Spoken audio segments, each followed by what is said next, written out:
Elena set up her easel near the harbor wall every morning, just as the fishing boats were coming in. She had done this for 2 years. The smell of salt and engine oil was familiar to her now. The sound of the gulls, the rattle of the dock, the voices of men unloading their catch, she knew all of it by heart. She painted it all, too.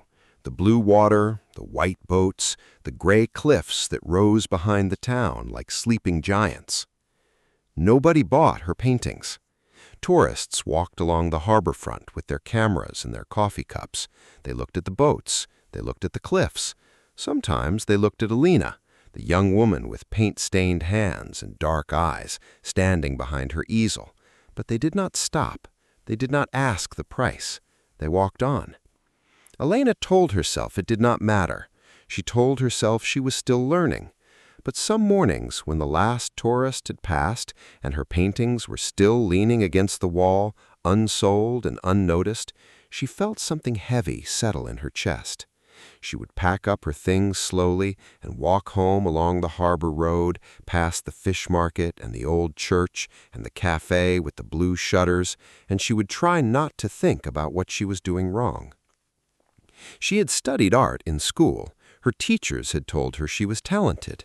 She could draw a face with only a few lines. She could mix colors that looked exactly like the ones in real life. Her paintings of the harbor were accurate and clean. Every detail was in the right place. The rope on the dock, the rust on the boat hulls, the way the light fell on the water in the afternoon. She had worked hard to become this precise, and she was proud of it. But precision, it turned out, was not enough to make someone stop walking. One Tuesday in October, she arrived at the harbor earlier than usual. The sky was a strange color, not quite purple, not quite gray, and the wind had a sharp edge to it. She noticed these things but did not think much about them. She set up her easel, mixed her colors, and began to paint the boats. By 10 o'clock, the rain had started. It was not a gentle rain. It came fast and hard, the kind that soaks through a jacket in seconds. Elena grabbed her canvas, but it was already wet. The paint was running, long streaks of blue and white dripping down the surface, erasing everything she had made. She tried to cover it with her bag. She tried to hold it under her arm, but the wind pulled at everything, and she could not move fast enough. Then an old man appeared beside her. He was holding out a large piece of canvas tarpaulin, the kind fishermen use to cover their boats. He was short and wide-shouldered, with a white beard and deep-set eyes the color of seawater. His hands were enormous. He told her to follow him. His boat was just there. They could put her things inside. Elena did not have time to think. She followed him. His boat was a small wooden vessel, old but clean, tied to the dock with thick rope. He opened the small cabin at the front and helped her slide her paintings inside. They were damaged, she could see that already, but at least they were out of the rain. The old man sat down on a wooden box near the cabin door and pulled a small flask from his jacket. He offered it to her. She shook her head. He told her his name was Marco. He said he had seen her come to the harbor every day for 2 years.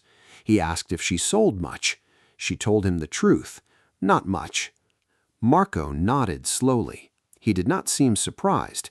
He did not seem sorry for her either, which Elena found, strangely, easier to bear than pity would have been.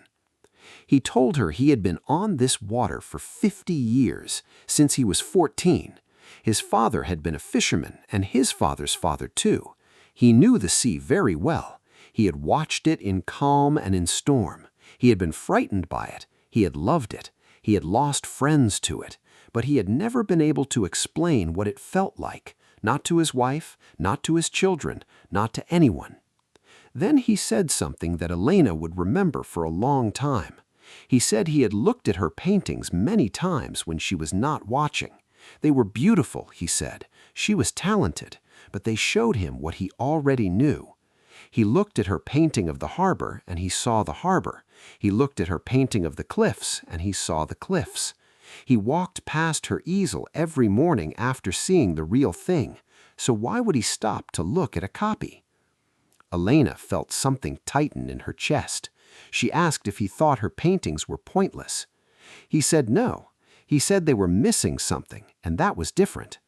What he wanted from a painter, he explained, was not to see the sea. He could see the sea every day. He wanted to feel it.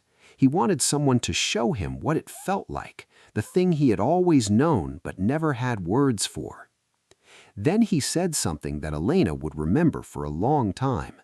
He said he had looked at her paintings many times when she was not watching. They were beautiful, he said. She was talented, but they showed him what he already knew. He looked at her painting of the harbor, and he saw the harbor. He looked at her painting of the cliffs, and he saw the cliffs. He walked past her easel every morning after seeing the real thing, so why would he stop to look at a copy? Elena felt something tighten in her chest. She asked if he thought her paintings were pointless. He said no. He said they were missing something, and that was different. What he wanted from a painter, he explained, was not to see the sea. He could see the sea every day. He wanted to feel it. He wanted someone to show him what it felt like, the thing he had always known but never had words for. Then he stood up and stretched his arms. The rain had almost stopped. He told her to paint what was inside her when she stood at the harbor, not what her eyes saw, but what she felt. Then he picked up his flask, tucked it into his jacket, and walked back out onto the dock. Elena sat in the cabin for a while longer. She looked at her damaged paintings, the colors bleeding into each other in ways she had not planned. She looked at the blurred outline of the boats through the wet window, and she thought about what Marco had said. She did not paint the next day or the day after.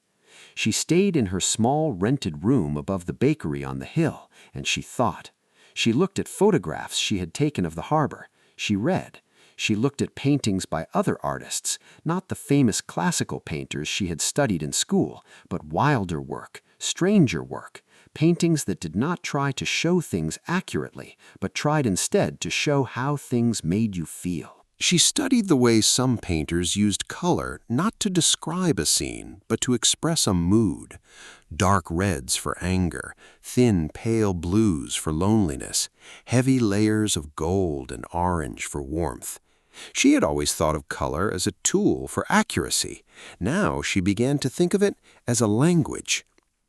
On the fourth day, she went back to the harbor, but this time she did not try to paint what she saw. She stood at the edge of the dock for a long time, with her eyes half closed. She felt the wind. She felt the spray on her face. She thought about the first time she had ever seen the sea.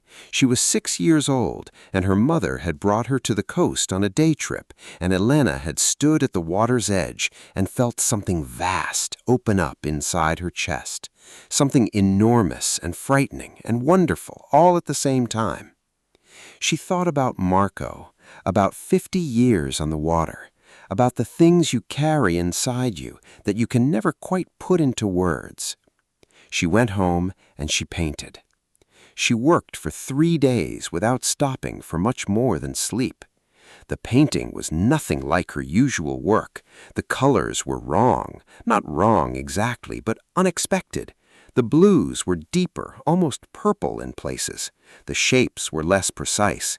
You could still see the sea, but it was a sea seen through something else, through emotion, through memory, through fear and love, all mixed together. The horizon was a dark line with light bleeding up from below it, as if the sun was something buried under the water, trying to get out.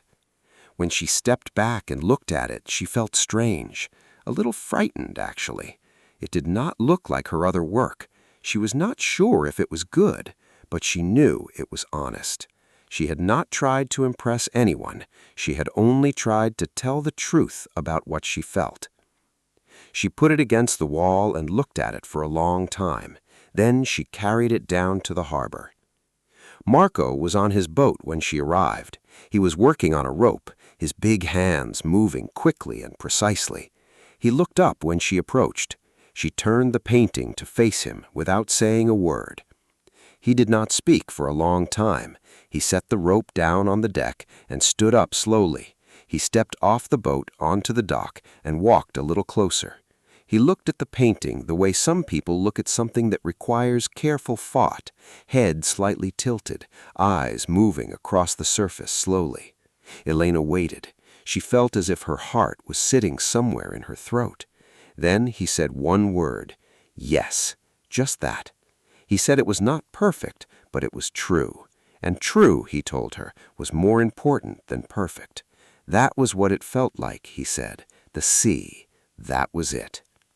Elena let out a breath she had not known she was holding. Marco told her that his sister's daughter ran a cafe just up from the harbor, the one with the blue shutters and the big windows.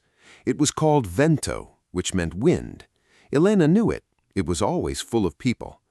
Marco said Sophia had been wanting something on her walls for months, something local, something with feeling. He told Elena to come with him. They walked up the hill together. Sophia was behind the counter when they arrived, 35, quick and dark-haired, with the kind of energy that made a room feel smaller. Marco introduced Elena and told her to show the painting. Sophia looked at it for a long time.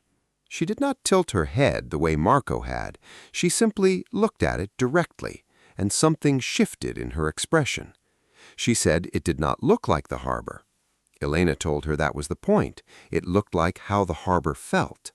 Sophia came around the counter, held the painting at arm's length, and told Elena to make 5 or 6 more like it. She would hang them in the cafe. She said she had been looking for something that did not feel like a postcard, and this did not feel like a postcard. It took Elena 6 weeks to make 5 more paintings. She did not rush. Each one was different. Some were about the storms, some were about the stillness. One was a small painting of the cliffs at a moment she could not quite describe, when the light had done something extraordinary, and she had felt a sudden deep sense of being alive that frightened her. She tried to paint that feeling. She was not sure she had succeeded, but she had tried. Sophia hung them on the wall of the cafe in a long row, with small printed cards beneath each one, giving the title and Elena's name. The titles were simple. Elena had agonized over them. In the end, she used things like After the Storm, What the Water Knows, The Light That Does Not Stay. She came into the cafe the first morning they were up and sat at a corner table with a coffee and watched. 3 customers looked at the paintings. One of them, a woman in a green coat, stood in front of the small cliffs painting for almost 2 minutes. She did not say anything. She just looked. At lunchtime, a man asked Sophia who had painted them. Sophia pointed to Elena, who was still sitting in the corner with her second coffee. He came over and sat down across from her. He was perhaps 40, well-dressed, and he had the slightly distracted look of someone who thinks a lot. He told her about the cliffs painting, how he used to go to the coast with his father when he was a child, and how his father had died 3 years ago. He said he had not been able to think about the coast without it hurting, but when he looked at that painting, it did not hurt in the same way. He could not explain why. He asked if he could buy it. Elena sold the cliffs painting that afternoon. It was the first painting she had sold in months. But more than the money, which was not a lot but was enough, she felt something she had not expected. She felt understood. Not praised exactly, not even admired. Understood. She walked down to the harbor after she left the cafe. Marco was not on his boat, but she sat on the dock for a while anyway, looking out at the water. The sea was calm. The afternoon light was falling across it in long, flat lines of gold and silver. She watched it the way she always did, trying to feel it rather than only see it. She thought about the man in the cafe, about his father, about how a painting of cliffs could carry something of that, the love and the loss, and the complicated feeling of a child standing next to a parent at the edge of the sea. She had not painted his father. She had not even thought about anyone's father when she was making that painting. She had just tried to paint what she herself had felt, and somehow it had reached him. That was the thing she had not understood before. She had thought that being precise, being accurate, being technically good was the way to connect with people. But accuracy only showed people what they already knew. It did not reach inside them. The feeling did that. Over the following months, more people asked about the paintings in the cafe. A woman who ran a small gallery in the nearest city came to see them after a friend told her about them. She spoke to Elena for a long time, asking careful questions about her process, her influences, what she was trying to do. She said she had seen a lot of coastal painting and most of it was pretty, but Elena's work was not just pretty, it was present. The viewer was inside the picture. They were feeling something, not just observing something. She offered Elena a small group show the following spring. 4 artists, one of them Elena. It was not a large gallery, it was not famous, but it was a beginning. Elena went home and sat in her room above the bakery and felt a quiet that was different from the quiet she had felt before. The old quiet had been the quiet of going unnoticed. This was something else. This was the quiet of someone who has found the right direction and is gathering themselves to walk in it. She saw Marco one morning in November. He was coming in from the water as she was arriving at the dock. He looked tired the way fishermen always look tired, deeply, comfortably, like a man who has done exactly what he was built to do. He told her he had heard about the cafe. She said people were buying the paintings. He nodded. He did not say, "He told you so." She liked that about him. She asked him something she had been thinking about for weeks. Why had he helped her that day in the rain? He could have just walked past. Marco thought about it for a moment. He set down the crate he was carrying. He said he had watched her for 2 years, every morning, standing at that easel, rain or sun, tourists or no tourists. Elena watched him go. Then she turned back to the sea. She set up her easel. She looked at the water. She did not try to see it. She tried instead to feel what it was doing to her. The way the light moved, the way the cold air came off it, the way it made her feel small and part of something enormous at the same time. She picked up her brush. She began. A few weeks later, Sophia added a small printed sign near the paintings on the cafe wall. Elena had not asked her to do it. She saw it one morning when she came in for coffee. The sign read, "Paintings by Elena Vasari. Inquiries welcome." Sophia told her she needed to be easy to find. Elena looked at the paintings on the wall, her paintings, hanging in a warm room full of people, above tables where people were talking and eating and occasionally looking up. They were not perfect, she knew that. She could see the places where she had not quite caught what she was reaching for, where the emotion had slipped a little, where the color was not exactly right. She would do better in the next ones. She was already seeing how. But they were true. Marco said that was more important than perfect, and she was beginning to believe he was right. She sat down at her usual corner table. She opened her sketchbook. Outside the cafe windows, the sea was moving, gray-green, restless, full of its own quiet business, carrying on the way it always had, the way it always would. She started to draw.